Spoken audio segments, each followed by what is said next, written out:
በዶክተር ማክዌል በ0931 226666 ደውዬ የ666 አባል ምናልባት ካለማወቅ አንፃር ይሄንን ነገር ተናግራው ከሆነ ነገሩም ደግሞ እንዲህ ያደረጉ በሐሰተኝነት ወጣቶችን ያታለሉ ወዳልሆነ አቅጣጫ እየወሰዱም ስለሆነ ጥንቃቄ እንድታደርጉ እንዲህ አይነት ቪዲዮዎች ደግሞ ሶሻል ሚዲያ ላይ ሲመጡ ቶሎ ብሎ ይሄንን የሚሰሩ ሰዎችን አካውንት ማጥፋት ያስፈልጋል።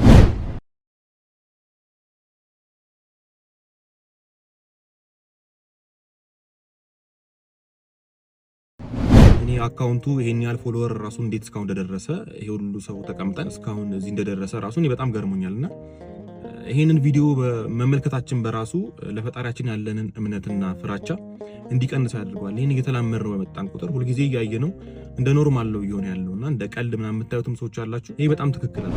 እኔ ኦርቶዶክስ አይደለሁም፣ ግን እንደዚህ አይነት በጣም ደደብ የሆኑ ሰዎች አሉ። ደግሞ እንደዚህ የሰውን ሃይማኖት የሚነኩ የሚያንቋሽሹ እንደዚህ አሁን ስዕል አድኖ ላይ እንዲህ አይነት ነገሮችን ስላደረጋችሁ ኦርቶዶክሳውያንን ያናደዳችሁና የኦርቶዶክሳውያንን ስዕል አድኖ እንዲህ በማንቋሸሽ በቤተክርስቲያኗ ላይ የሆነ ነገር እናደርጋለን ብላችሁ አስባችሁ ከሆነ ተሳስታችኋል።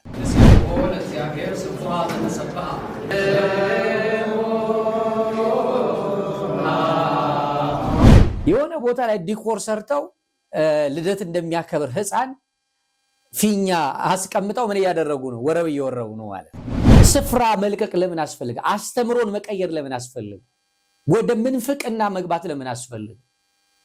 ኢየሱስን ለመስበክ መናፈቅ መሆን እኮ አይተበቅብህ።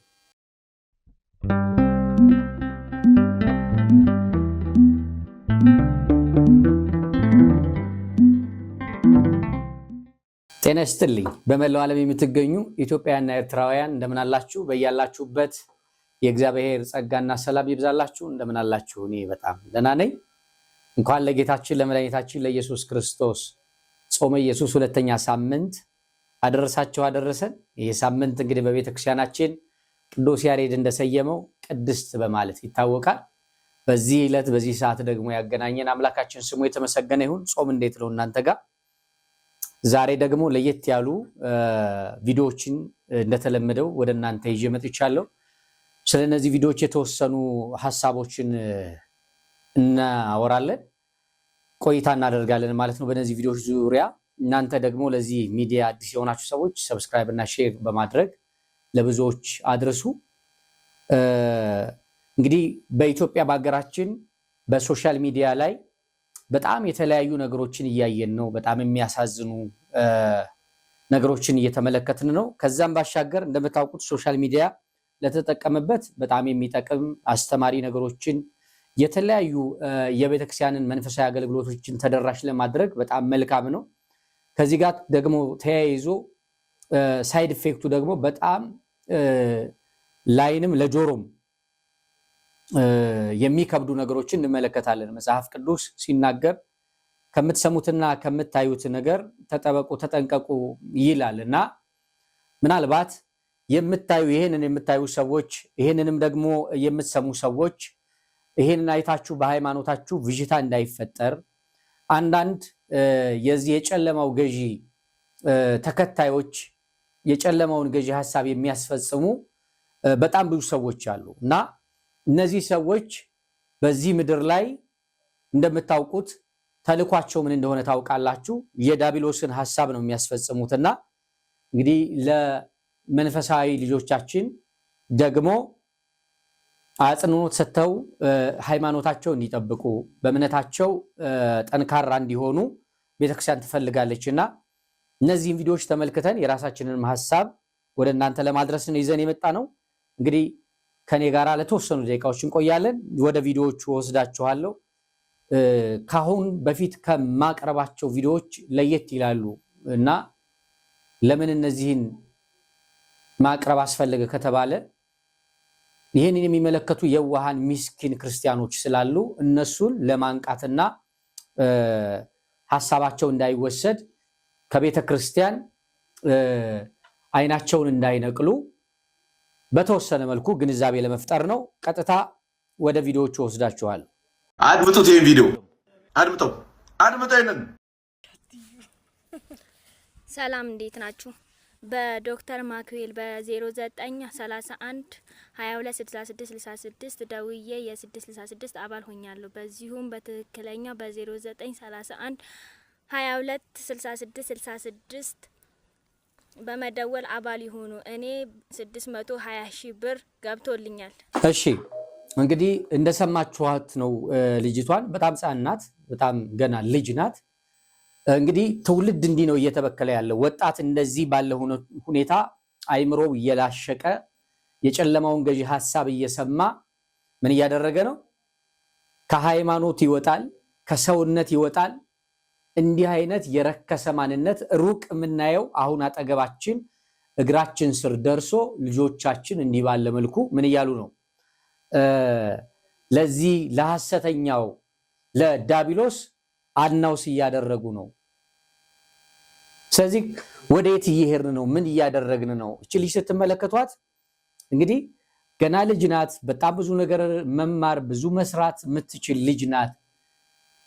የዚህን ሐሳብ ምን ለማድረግ ተፈልጎ እንደሆነ እንግዲህ ምናልባት ካለማወቅ አንጻር ይሄንን ነገር ተናግራው ከሆነ ነገሩም ደግሞ እንዲህ እያደረጉ በሐሰተኝነት ወጣቶችን እያታለሉ ወዳልሆነ አቅጣጫ እየወሰዱም ስለሆነ ጥንቃቄ እንድታደርጉ፣ እንደዚህ ላይ ደግሞ እንዲህ አይነት ተግባር ላይ ያላችሁ ሰዎች ቆም ብላችሁ እንድታስቡ፣ ከጨለማ ከሞት ከኃጢአት እንድትወጡ እንድታስተውሉ፣ ነጋችሁን አታጨልሙ። ነጋችሁ እንዳይጨልም አሁን ላይ መልካሙን ነገር ለማድረግ እንድትተጉ ሐሳብ ለመስጠት ያክል ነው። እንዲህ አይነት ቪዲዮዎች ደግሞ ሶሻል ሚዲያ ላይ ሲመጡ ቶሎ ብሎ ይሄንን የሚሰሩ ሰዎችን አካውንት ማጥፋት ያስፈልጋል። ምክንያቱም ብዙ ሰው ነው የሚበክሉት። ኑሮ በጣም ንሯል። ሰዎች በቀላሉ በአቋራጭ ማደግ ይፈልጋሉ። ገንዘብ ዝም ብሎ የሚገኝ የሚመስላቸው ገና የዋሃን ወጣቶች አሉ እና እነዚህ አይነት ወጣቶች እንዳይሰናከሉ በእንደዚህ አይነት የተሰማሩ አካውንቶችን ማዘጋት ያስፈልጋል ማለት ነው። ክርስቲያኖች ይሄ በጣም ከባድና እጅግ አሳዛኝ ነው። እንዲህ አይነቱን ነገር መቃወም አለብን ገና ከጅምሩ ማለት ነው። እሺ ወደ ሌላ ቪዲዮ ወስዳችኋለሁ።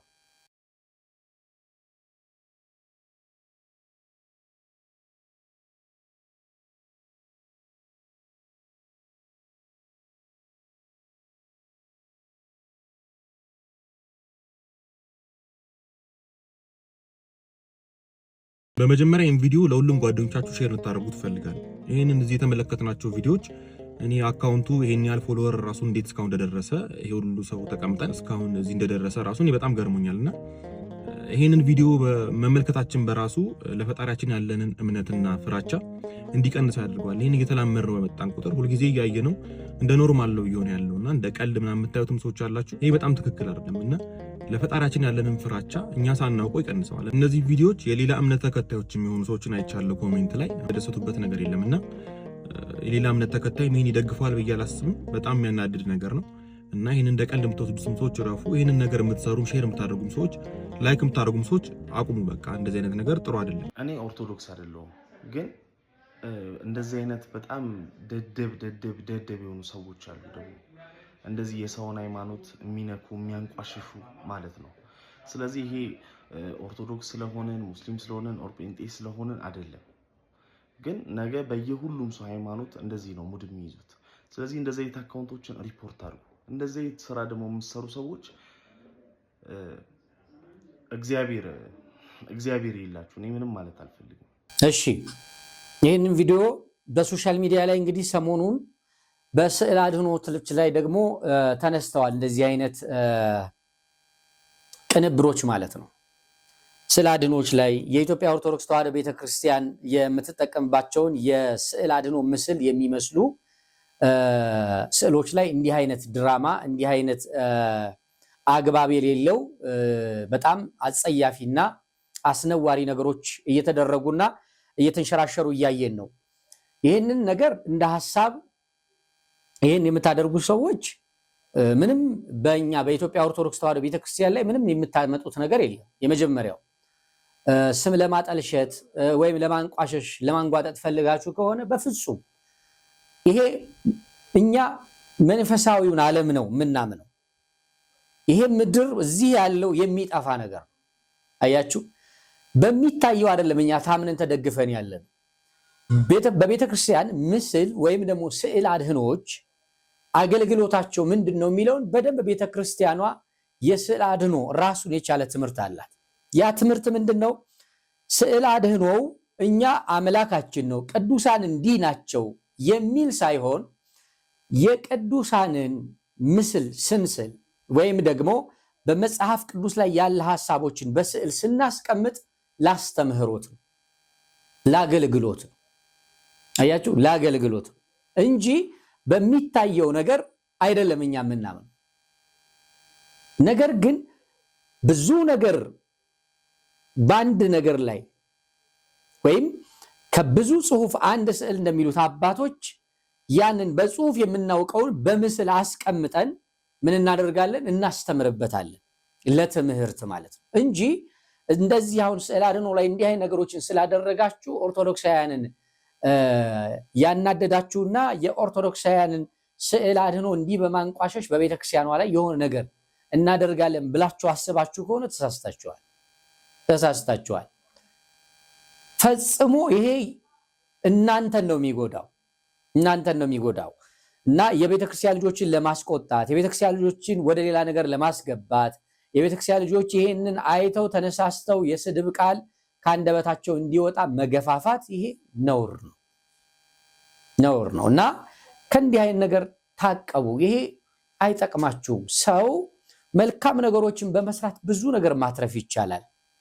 በህይወታችሁ ላይ አንድ እርምጃ የምትጨምሩበት ብዙ መልካም ነገር እያለ ይህንን ክፉ ነገር በማድረግ በምናችሁም ላይ አንዳች ነገር ልትጨምሩ አትችሉ፣ ትውልድም ልታስተምሩ አትችሉ እና ይሄንን የምታደርጉ በዚህ አይነት ነገር ላይ የተሰማራችሁ ሰዎች እባካችሁ ጥቅም የለውም።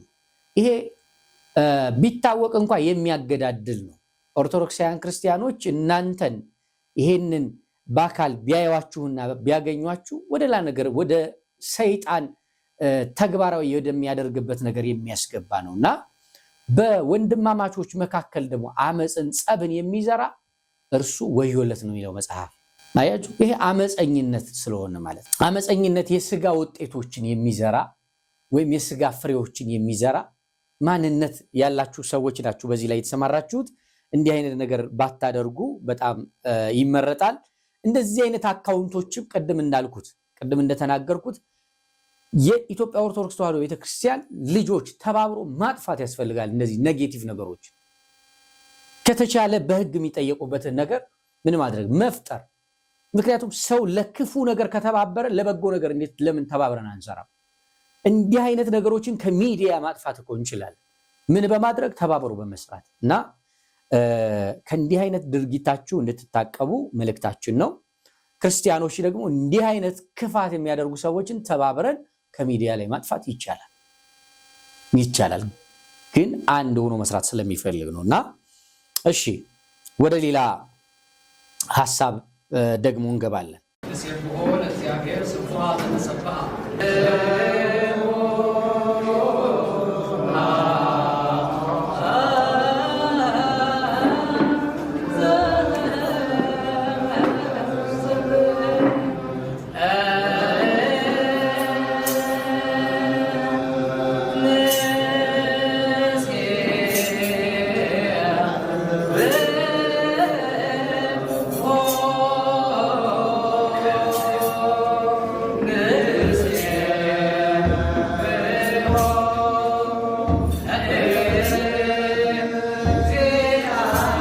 ቪዲዮ እንዳያችሁት ነው።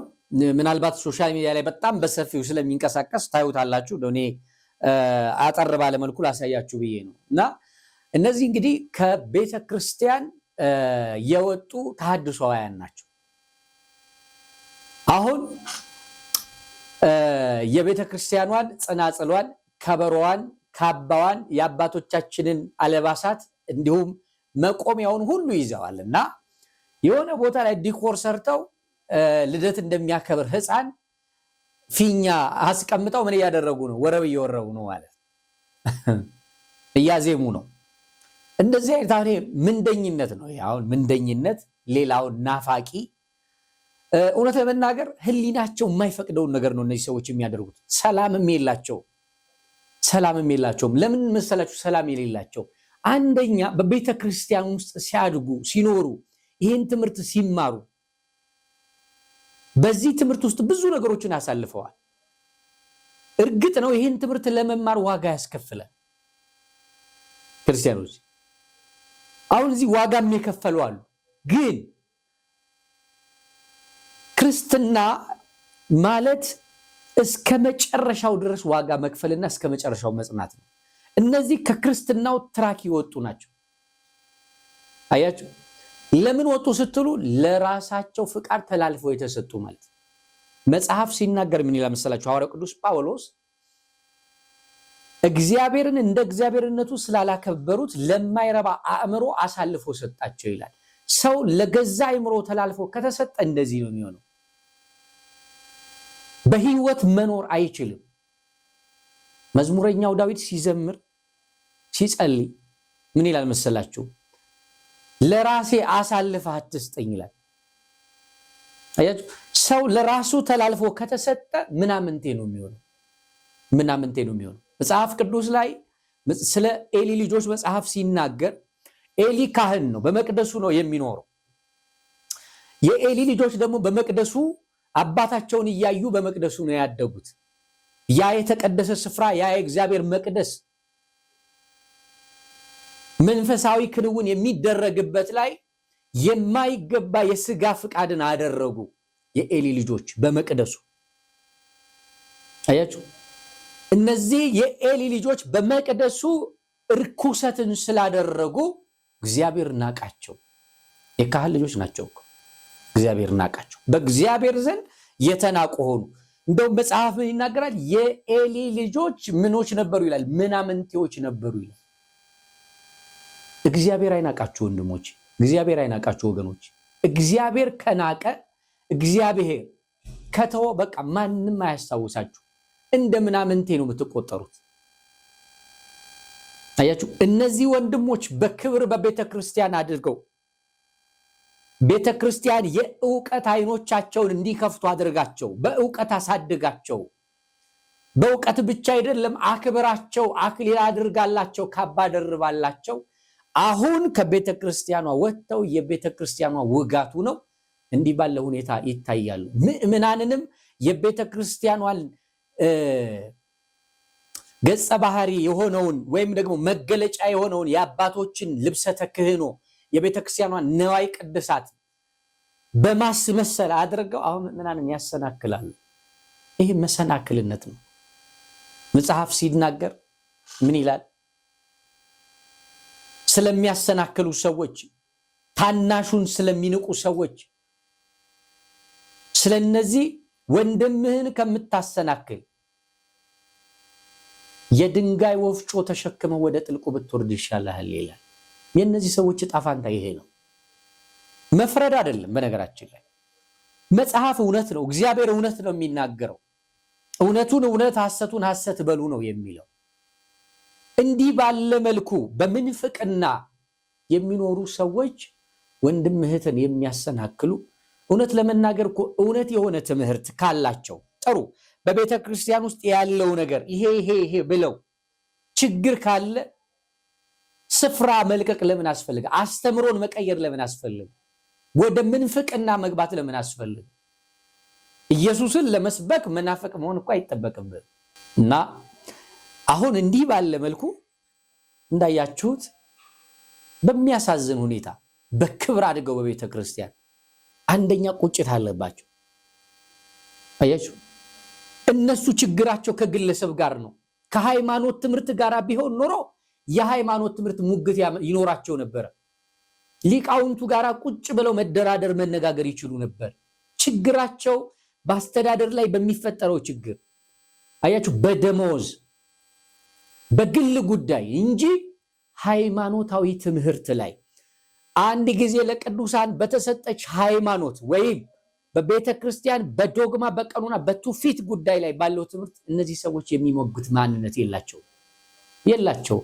እንደዛ ቢሆን ኑሮ ከቤተ ክርስቲያን አይወጡም ነበር እና ከቤተ ክርስቲያን የወጡበት ተልኳቸው፣ ዓላማቸው፣ ግባቸው የኢትዮጵያ ኦርቶዶክስ ተዋሕዶ ቤተክርስቲያንን ቀኑን ሙሉ ማንቋሸሽ፣ መስደብ፣ እየመዘዙ ክፉ ነገሮችን እያነሱ መንዛት። በነገራችን ላይ ዝንብ የሚያርፈው ቆሻሻ ቦታ ላይ ነው። ዝንብ የሚቀስመው ከቆሻሻ ቦታ ላይ ነው። በጎ ነገር አይታየውም። የእነዚህ ሰዎች ማንነት እንደ ዝንብ ነው። በቤተ ክርስቲያኗ ላይ ያለው በጎ ነገር፣ የተማሩት ትምህርት፣ ቤተ ክርስቲያን የሰጣቻቸው ሀብት፣ እነዚህ ሰዎች እኮ በቃ እንደ ምናምንቴ እኮ የሚቆጠሩ ሰዎች የነበሩ ናቸው። በቤተ ክርስቲያኗ ነው እነዚህ የሆኑ እና ምንድነው ምንለው? ልብ ይስጣቸው፣ ወደ ልባቸው ይመልሳቸው። የኢትዮጵያ ኦርቶዶክስ ተዋሕዶ ቤተክርስቲያን የጎዱ መስሏቸው ቀኑን ሙሉ ቁጭ ብለው ቤተክርስቲያኗን ሲሰድቡና ሲያንቋሽሹ ይውላሉ። በዚህ ወንጌል አይሰበክም፣ እግዚአብሔር አይከብርም። እንዲህ አይነት ወንጌል የለም። የትኛውም አባት እንዲህ አይነት አካሄድም የለውም። ግሳጼ ካስፈለገ በፍቅር ነው። ወንጌል የሚሰበከው በፍቅር ነው። እውነት ካለ አንድ ሰው እውነት ቦታ ላይ ቆሞ እዛው እስከ መጨረሻው ህቅታ ድረስ ይጋደላል እንጂ እንደዚህ ዝም ብሎ እንደፈለጉ እየተምነሸነሹ ወንጌል እንዲህ ይላል እያሉ እንደው ችግሩ የሆነውን ብቻ የግለሰቦችን ጉዳይ እየነቀሱ እያወጡ በመንቀፍ ወንጌል አይሰበክምና እግዚአብሔር አምላክ በእውነት ልባችሁን ያብራላችሁ። ቤተሰቦቼ ይሄ ቪዲዮ ለብዙዎች እንዲደርስ ሼር አድርጉት። ሐሳብ ካላችሁ ደግሞ ኮሜንት መስጫዎቻችን ላይ ሐሳባችሁን አስቀምጡልን። በሌላ ፕሮግራም በሌላ ዝግጅት እንገናኛለን። እስከምንገናኝ ደግሞ እግዚአብሔር አምላክ ሁላችሁን የሚጠብቃችሁ፣ ጾሙ የፍቅር የበረከት ይሁንላችሁ። ቸር ያገናኘን።